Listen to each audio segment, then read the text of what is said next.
una carta que escribió Pablo, el apóstol. Él escribe a una iglesia que está en Filipo, un puerto en donde él había fundado precisamente en su segundo viaje misionero.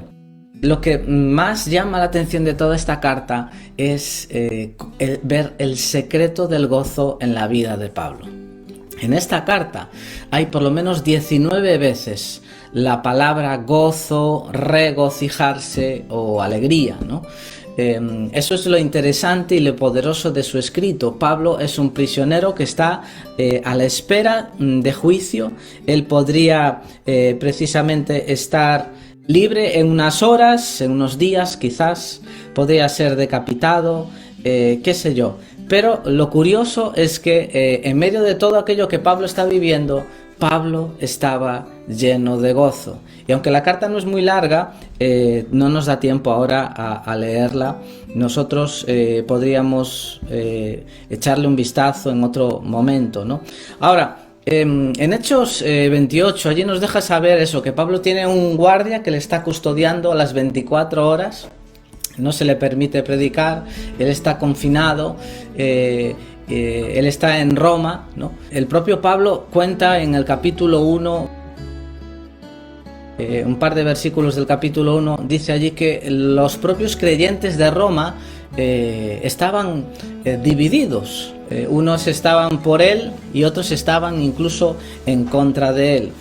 Tristemente, los creyentes de Roma están en esta situación, lo cual por otro lado le añade también un poco de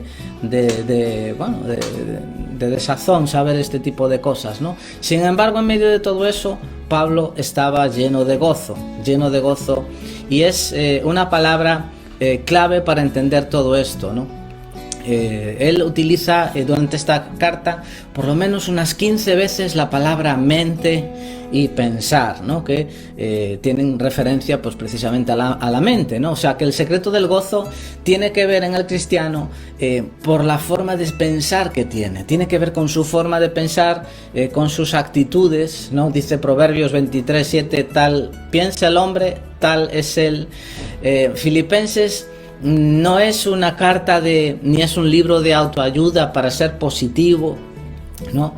Sino que es un tratado que nos explica cuál es la mentalidad que tenemos que tener si queremos vivir con gozo en medio de este mundo, en medio de las circunstancias adversas, en medio de problemas que todos tenemos que enfrentar. Y una manera fresca de acercarnos al mensaje de esta carta es revisando quizás algunos enemigos del gozo, algunos asaltantes del gozo que tú y yo tenemos que enfrentar muchas veces, ¿no? Y luego ver de estos cuatro algunos de sus aspectos. Por ejemplo, uno de los ladrones del gozo, uno de esos asaltantes del gozo es las circunstancias, son las circunstancias. Siempre creemos que para ser felices necesitamos que todo vaya como queremos. Es nuestro pensamiento, ¿no?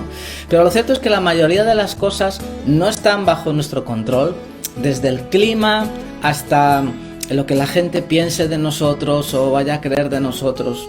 Sin embargo, en medio de la cárcel, en medio de esa pena de muerte que podía estar ahí, en medio de la división esa de la iglesia, etcétera, Pablo estaba lleno de gozo, a pesar de esas circunstancias, ¿no?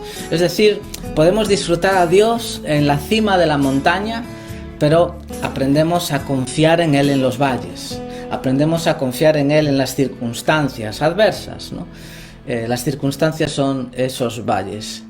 Y Dios no construyó un puente sobre el Mar Rojo cuando los israelitas estaban frente al Mar Rojo saliendo de Egipto.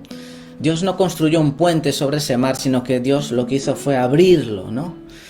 Aún en nuestras peores situaciones, Dios va a hacer milagros para que nosotros podamos cruzar y pasar. Él es nuestro pastor y nada nos va a faltar. Él nos va a ayudar a cruzar esas circunstancias adversas. Dios te ve, Dios te ama y Él sabe exactamente lo que tiene que suceder en cada detalle de tu historia. Él sabe todas las cosas. Antes de que te llamó, sabía que ibas a estar pasando por circunstancias que hoy pueden estar presentes en ti. Pero sigue confiando, no sirves a un Dios que no hace nada. no sirves a un Dios que está ocupado en otras cosas. Él está viendo tu vida, Él está activo en tu historia, Él sabe. A veces nosotros podemos ver nuestra vida como un libro, ¿no? Estamos en un capítulo, pero hay más capítulos por delante, el libro no ha acabado. Podemos mantener el gozo en medio de las circunstancias, como Pablo lo dice, ¿no? Como Pablo lo enseña en esta carta a los de Filipos. Otro de los enemigos, hoy vamos a hablar de 4 enemigos, evidentemente hay muchos más, 4 asaltadores del gozo con el que nosotros luchamos. Otro de esos asaltadores puede ser muchas veces y que hace que nosotros perdamos el gozo es lo que la gente hace, lo que la gente dice. La gente le habló palabras de incredulidad a Noé. La gente, dice la Biblia, que hablaba palabras de queja a Moisés, hablaban palabras de burla a David, hablaban palabras de insultos al propio Jesús. La gente hablaba por ahí de Jesús, que era un engañador, dice en Juan 7:12, un engañador. Pero nada de lo que dijeron, nada de lo que dijo la gente detuvo el destino de Dios para la vida de ellos. Sin importar lo que digan de ti, nadie podrá detener el llamado de Dios para tu vida si tú te mantienes haciendo lo correcto y confiando en Dios. Si tú no dejas que lo que la gente diga entre en ti, aún a veces las personas más queridas, todos nos equivocamos, todos a veces juzgamos mal, pero lo que digan las personas de ti no cambia lo que Dios piensa de ti. Lo que hagan los hombres contigo, fíjate lo que hicieron los hermanos de José. Lo vendieron, él acabó en otro país como un esclavo, en la cárcel, etc. O sea, lo que hagan las personas contigo, aunque lo hagan carnalmente, eso no cambia los benditos propósitos de Dios para ti, si tú te mantienes haciendo lo correcto. El único que puede bloquear los propósitos de Dios para ti eres tú mismo, ¿no? Y el único que puede bloquear los propósitos para mí soy yo mismo. Pero si yo me mantengo haciendo lo correcto, soltando la ofensa, no guardando rencor, manteniéndome en los principios que Dios me da, lo que la gente dice no tiene el peso para que me robe el gozo. Hay varias cosas de las que Pablo nos enseña que pueden robarnos el gozo. No solamente las circunstancias, no solamente la propia gente. Otra de las cosas que nos atentan contra el gozo son las cosas materiales, ¿no? Ciframos erróneamente nuestro sentido de plenitud en las cosas, ¿no? Y siempre saltan situaciones que van a venir desde lo material para tratar de robarnos el gozo. Una multa que nos ponen, qué sé yo, se rompe la nevera, hay que comprar otra. Por no decir de cosas a veces que van a implicar una inversión muchísimo más grande que tiene que ver a veces con tantas circunstancias de la vida. Entonces las cosas, Jesús dijo, mira, la vida del hombre no consiste en la abundancia de cosas que posee, ¿no? Lucas 12:15. La vida no consiste en esto. Recuerdo unos hermanos, amigos, creyentes que hace muchos años habían tenido un accidente de coche y claro, económicamente el coche quedó inservible y ellos dijeron,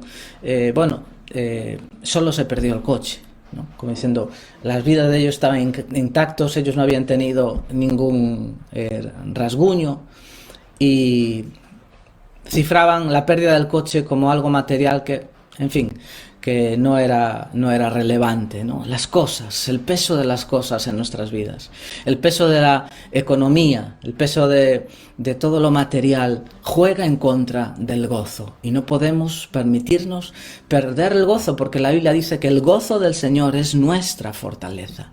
Hay que blindarlo, hay que resguardarlo para poder seguir disfrutando de ese gozo que Dios nos da. El gozo no es lo mismo que la alegría viene de cosas externas, pues el fin de semana vas a hacerte un viaje a tal lugar o qué sé yo, te has comprado pues algo que te hacía ilusión, son cosas externas las que traen alegría, pero el gozo es algo que viene de dentro, el gozo es algo que brota desde dentro, pero que también desde afuera hay como enemigos para tratar de apagar ese gozo y tratar de que ese gozo sea inservible. No solamente las cosas, no solamente la gente, no solamente las circunstancias. Hay un cuarto elemento también que nos hace, que atenta contra el gozo, que son las preocupaciones. Los problemas generan preocupaciones. Y la Biblia nos enseña muy claramente de para qué son los problemas. ¿Para qué son los problemas que tú tienes? ¿Para qué son los problemas que yo tengo? Son para un solo propósito. Hay una sola cosa que hacer con esos problemas, y es para poner en práctica la palabra que Dios ha dicho. Los problemas son para poner en práctica lo que Dios ha dicho. Ese es el propósito, debe ser el propósito de los problemas. Cuando Jesús es tentado en el desierto, viene el enemigo y le tienta, y él responde con lo que Dios ha dicho. Escrito está. Cuando vuelve por segunda vez el adversario a presentarle otra tentación para que se desvíe su vida espiritual, sus propósitos y demás, Jesús ante ese problema lo responde con lo que Dios ha dicho. El Padre ha dicho esto, y eso es lo que yo voy a hacer. Entonces, la tercera igual. Siempre hay situaciones que son problemas y que van a poner simplemente sobre la mesa si ponemos en práctica lo que Dios ha dicho o no. Tenemos que tener ese punto de vista sobre los problemas para mantener nuestro gozo. Los problemas son oportunidades para que el obrar sobrenatural de Dios se pueda manifestar. Dios no puede manifestar su obrar sobrenatural si no hay una situación a veces de conflicto, ¿no? Mucho antes de que tengamos un problema, Dios ya tiene un plan. Es preferible esperar en Dios que adelantarse sin Él. Saúl, el rey Saúl lo hizo, ¿no? Tenía un problema y en vez de esperar en Dios, él se adelantó sin Dios y los resultados no fueron buenos. Todo es mejor en el tiempo de Dios, mejor que en nuestro tiempo. Mucho antes de que tengamos ese conflicto, Dios ya tiene un plan, Dios sabe cómo podemos superarlo. Dice la Biblia que en medio de la tentación hay una salida siempre. Hay que esperarla a veces, hay que palparla a ver por dónde está, hay que buscar a Dios, pero siempre hay una salida.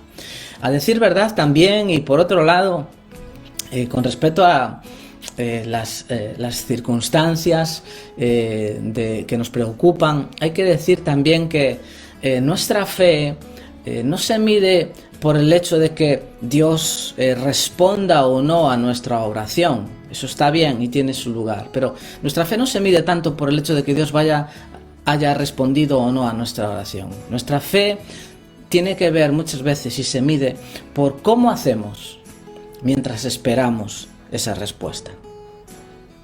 Dios nos llama a bailar en el desierto. Dios nos llama a que en medio de la nada nosotros podamos gozarnos y decir: yo sé en quién he creído. Sé en quién he creído. Palabras mismo del apóstol Pablo. Yo sé en quién he creído. Y eso me permite bailar en el desierto, donde no hay nada, donde las circunstancias están de lo más negras, poder alegrarme en Dios, poder alabar a Dios, poder decir: Señor, tú eres mi pastor, nada me va a faltar. La preocupación no cambia nuestro mañana, pero sí nos roba el gozo de hoy, nos roba la paz de hoy. Pero acuérdate, el mismo Dios que sostiene esas estrellas, también sostiene la vida de sus hijos. Somos más importantes, dice Jesús, que los pajarillos, ¿no? y las flores del campo. El Padre sostiene tu vida, sostiene mi vida. Ante la preocupación y para que no nos robe el gozo, Jesús nos dio el ejemplo, y el propio apóstol también nos lo explica. Dice: por nada estéis preocupados, afanosos. Dice: sino dar a conocer vuestras peticiones a Dios con toda, dice, oración, ruego y acción de gracias. Podemos dar gracias. Gracias, Señor, porque a pesar de que esto está sin resolver, yo te tengo a ti, tú me has suplido en el pasado, también puedo hoy contar con estas ayudas, etcétera, etcétera. Y sobre todas las cosas, Señor, cuento contigo, Señor, con toda oración, ruego y acción de gracias. La oración es el mejor antídoto contra la preocupación. Dios nos llama a ocuparnos de las cosas, claro que sí, pero la preocupación es ir más allá, ¿no? Donde alguien ora, Dios obra. Si tú oras, Dios obra. Si yo oro, Dios obra, ¿no? Tenemos que, en las preocupaciones, para que el gozo no nos sea comprometido, dejar esas tormentas en las manos de Dios para que Dios las pelee. Cuando yo estoy nervioso es porque no estoy al control. Cuando estás nerviosa, preocupada, preocupado, es porque eres consciente de que no estás al control. Los seres humanos queremos estar al control, pero el único que está al control se llama Dios, nuestro Señor. Él sí está al control. No fuimos hechos para estar al control, no estamos al control de nada, no sabemos ni dentro de una hora nuestra vida, cuanto más el día de mañana. Entonces es mejor un desierto a pesar de todo, es mejor un desierto cerca de Dios, mira, que todo un paraíso lejos de Dios. El propio salmista David lo decía, es mejor un día en tu presencia que 1000 fuera de ellos. Disfrutemos del viaje, disfrutemos de la presencia de Dios, disfrutemos del gozo de Dios. A pesar de que haya cosas que quiera preocuparnos, que quiera comprometer nuestro gozo y fruncirnos el ceño, vamos a decir, no, yo voy a disfrutar del viaje con mi Señor. Él es el que conduce. Hace muchos años, o a lo mejor hace unos meses, yo me senté como quien conduce el coche, me senté al lado del copiloto para que el Señor condujera. Así que yo sé quién conduce, yo estoy en sus manos. El que no agradece en el desierto, tampoco va a agradecer cuando esté en la tierra prometida, y eso es importante. El que no aprende a gozarse en el desierto, tampoco va a saber gozarse en el tiempo de bendición. Es importante, ¿no?, que nosotros sepamos y aprendamos a gozarnos en estos tiempos de dificultades, para que cuando estemos en tiempos mejores también hayamos aprendido a gozarnos a Dios. Entonces, a pesar de que hay tantos ladrones y asaltadores del gozo, y aquí hemos hablado de 4 de ellos, que son las preocupaciones, lo que diga la gente, las circunstancias, y hemos hablado también de lo material, todo eso que quiere robarnos el gozo.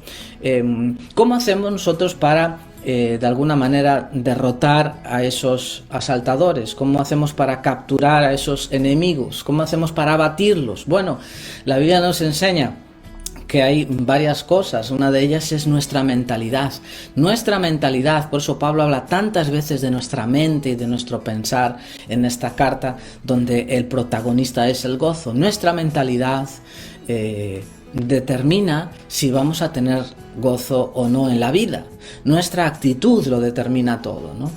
La actitud es esa manera en la que nosotros pensamos acerca de las personas, pensamos acerca de las cosas, pensamos acerca de la gente, pensamos acerca de las circunstancias, y cómo nosotros manejamos también nuestros sentimientos cuando nos abordan estas dificultades. Cómo pensamos y cómo nos permitimos sentir. A veces los sentimientos pueden aflorar, pero nosotros podemos en Cristo Jesús ir controlando esos sentimientos y darles el lugar justo que tienen que tener en nuestra vida y que no nos dominen, ¿no? Eso tiene que ver con la actitud. Pablo describe varias actitudes para nosotros mantenernos con el gozo del Señor. La primera de ellas es muy importante. ¿Cómo hace Pablo para mantener el gozo a pesar de la gente, a pesar de las circunstancias, a pesar de lo material, a pesar de las preocupaciones? ¿Cómo hace Pablo para mantener el gozo? Algunas actitudes que se nos muestran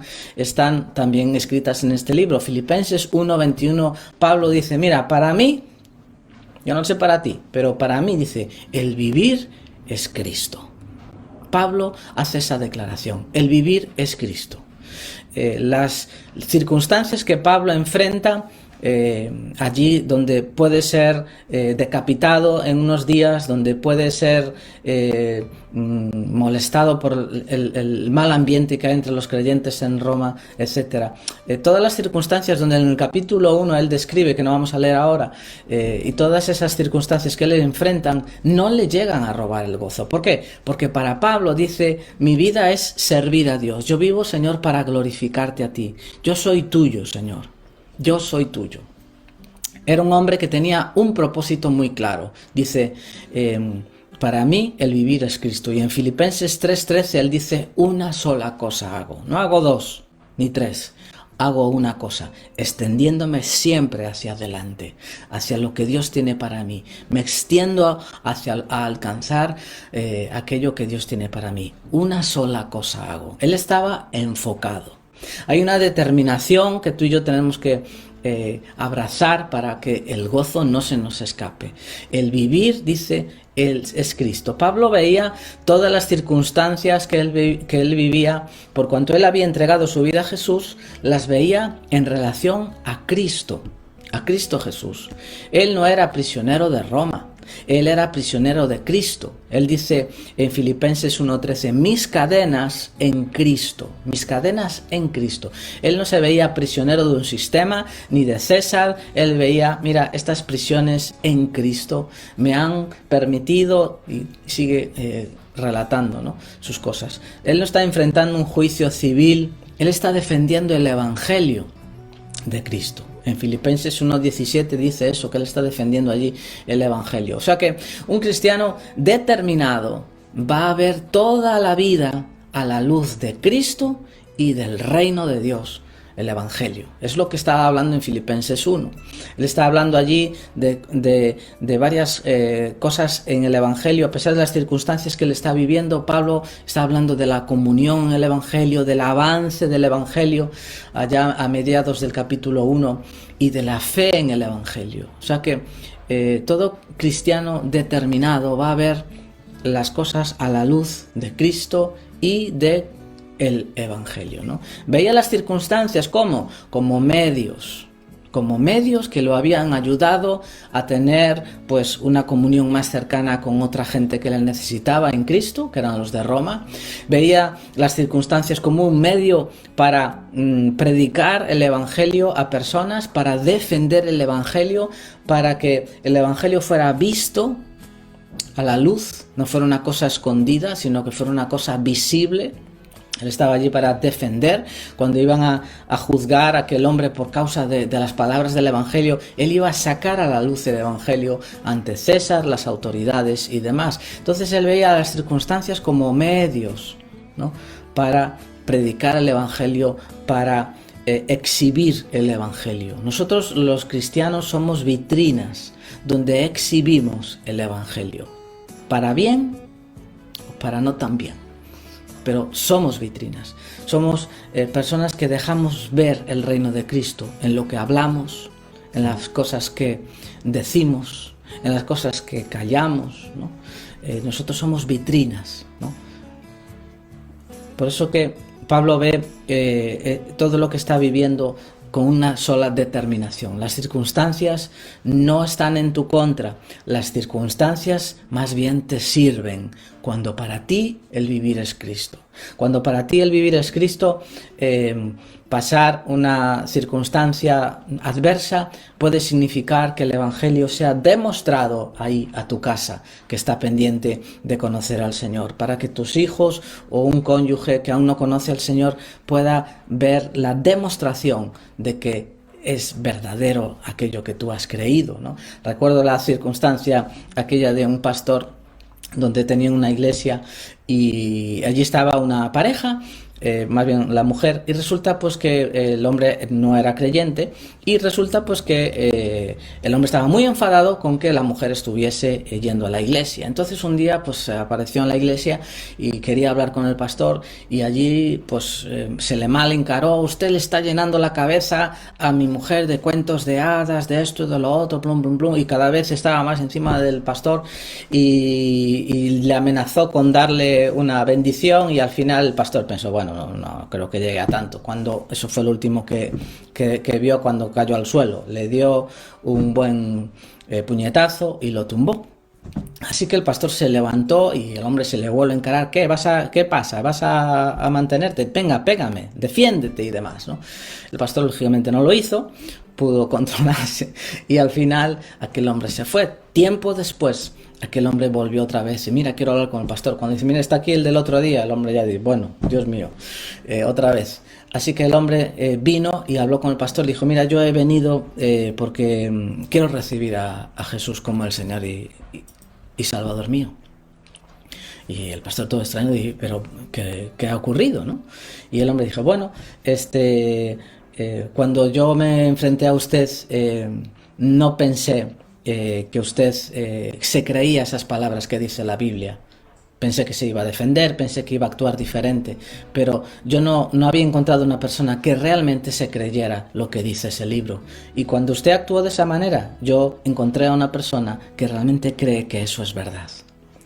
Y de esa forma, pues esta persona pues había sido tocada por el Señor, ¿no? Entonces, las circunstancias, nosotros somos vitrinas y estamos diciéndole al mundo cómo en medio de las circunstancias nosotros podemos reflejar quién es Jesús, qué es lo que enseña y que nosotros sí lo creemos y sí lo vivimos, ¿no?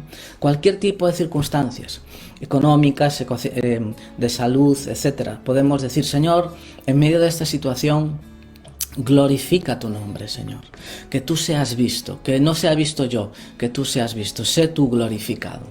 Así que Pablo tenía una determinación: una sola cosa hago. Para mí el vivir es Cristo.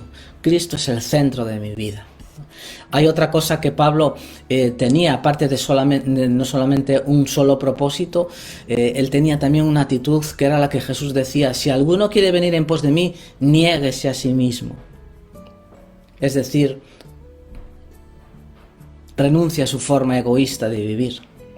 No se trata de mí, no, sino se trata de poner a Dios primero y también a los demás. Poner a Dios primero y a los demás. Entonces, cuando vivimos para ser el centro, lamentablemente, la gente, las circunstancias no se apegan a nuestra agenda egoísta, nos molestan y nos irritan.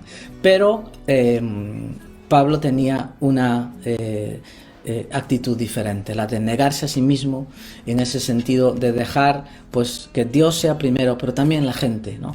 De no estar preocupado tanto por lo de uno, sino decir: bueno, Dios va a proveer para mí, tú puedes ir primero que yo. ¿Por qué? Porque Dios va a proveer para mí. Estoy tranquilo, no necesito ser el primero para, por si acaso me quedo sin mi parte. Yo sé que sol y escudo es el Señor, no quedará sin bien aquellos que caminan como deben en integridad delante de Dios. Es una promesa que viene a la palabra de Dios, ¿no?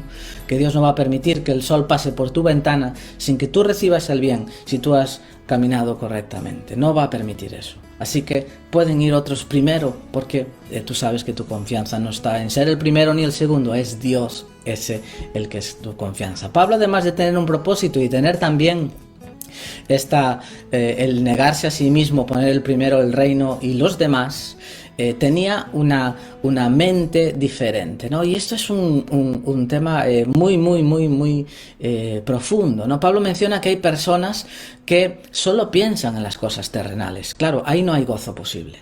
Ahí no va a haber gozo posible, ¿no? Pablo dice en Filipenses 3:19, dice: por ahí andan muchos, de los cuales os dije muchas veces, dice Pablo, que son enemigos de la cruz. Enemigos de la cruz, ¿no? Dice, de los cuales dice, su fin será perdición, ¿no? Y dice, cuyo Dios es el vientre, ¿no? Que solo piensan, dice, en lo terrenal. Su gloria es su vergüenza, etc. Entonces, gente creyente, presumiblemente, donde su Dios es el vientre, es lo natural, ¿no? Lo terrenal, solo piensan en lo terrenal. Dios es un pasatiempo, el centro lamentablemente es lo terrenal. Entonces dice Pablo que él ya les había avisado muchas veces de estas personas, que dice: estas personas, aunque estén donde estén, son enemigos de la cruz, enemigos de la cruz. Por favor, Pablo está diciendo, no caigamos en este error de vivir solo y pensar solo en lo terrenal, ¿no? Arrepintámonos de eso y decir: Señor, hasta ahora yo he vivido centrado en lo terrenal, siempre pensando en lo terrenal, priorizando lo terrenal. Se acabó, Señor. Yo quiero ahora que lo celestial sea primero. Voy a atender lo terrenal, claro que sí, voy a ser buen padre, buen trabajador, atender mis finanzas, etcétera, pero mi foco no va a ser lo terrenal, ¿no? Alguien espiritual mira las cosas terrenales con una perspectiva celestial. Mira los desafíos económicos con una perspectiva celestial. Un desafío en casa con una perspectiva celestial. Está viendo todo con una perspectiva celestial. Y por último, Pablo también tiene una actitud y una mente en ese sentido segura, porque Pablo dice, mira, la paz de Dios, dice, que sobrepasa todo entendimiento, guardará vuestros corazones y mentes en Cristo Jesús. Es decir, hay una paz que guarda, hay una paz que resguarda, es una guarnición. Pablo estaba encadenado a un soldado 24 horas, pero la paz también quiere encadenarse a nosotros las 24 horas. Esa paz quiere abrazarnos, protegernos, guarnecernos de todos estos ladrones y enemigos del gozo. Son recursos que tenemos en Dios, la paz de Dios, el poder de Dios, la provisión de Dios. El apóstol Pedro dice, todas las cosas necesarias para la vida y para la relación con Dios, dice, ya nos han sido dadas en Cristo Jesús. Ahora tenemos que disfrutarlas. Por eso, y ya resumiendo, podemos vivir una vida cristiana de gozo a pesar de las circunstancias, de la gente, de las cosas, de las preocupaciones. Y la carta empieza en el versículo 1, dirigida a todos los que están en Cristo. Es decir, para todo esto que hemos estado hablando estos minutos, es necesario que uno sea un creyente. Que uno sea creyente según la Biblia. No el creyente como dice la gente, no, según la Biblia. Un creyente que ha nacido de nuevo, que le ha entregado a Cristo el señorío de sus vidas voluntariamente. Que le ha dicho, Señor, yo te entrego mi vida a partir de ahora, quiero ser tuyo. Quiero ser tuyo, Señor. Quiero que tú empieces a conducir. Yo paso al asiento al lado, conduce tú. Sé tú mi Señor, mi jefe. Tú ahora darás las órdenes, Señor. Y yo te voy a seguir. Y mi Salvador, el que nos salva por su gracia de nuestros pecados para tener vida eterna con Él. Entonces la carta es escrita a todos los que están en Cristo. Puedes verlo allí, Filipenses 1:1. A todos los que están en Cristo.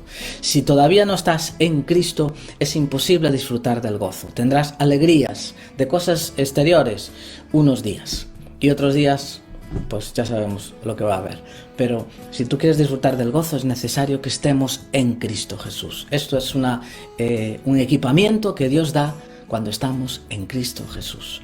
Si no estás todavía en Cristo Jesús, no lo demores, por favor, porque el mañana no es nuestro. Quizá mañana sea tarde, hazlo hoy, pero empieza a disfrutar no solamente de Cristo y de su salvación, sino de las provisiones que Él tiene para ti y para mí, aquí y ahora, el gozo del Señor, la provisión de Dios, la protección de Dios, y tener a ese Dios que es un Padre junto a ti. Muchas bendiciones. No quiero acabar este tiempo sin orar por nuestros hermanos que están enfermos junto a ti en esta hora y decirles, Señor, oramos por los que están enfermos en medio de nosotros, que tú levantes a nuestros hermanos, Señor. Nos acordamos de nuestro hermano Rafa, Señor, y oramos por él, por su familia también, que estén blindados ahí. Oramos para que, Señor, tú pongas ahí tus manos, Señor, sobre sus pulmones, Señor, y que tú le des unos pulmones nuevos por la gracia de Dios. Por tus llagas, Señor, nuestro hermano ha sido curado. Así que, Señor, hablamos sobre él sanidad divina, no por nuestras oraciones, no por las obras de nadie, sino por las obras tuyas en la cruz del Calvario. Es otra bendición que nosotros disfrutamos los que somos tus hijos, Señor. Sánalo, Señor, sánalo en el nombre de Jesús. Sana a su familia, Señor. Levanta, Señor, a su familia, Señor, también en el nombre que es sobre todo nombre, en el nombre de Jesús. Que pases una muy buena semana. Disfruta del gozo del Señor. Muchas bendiciones.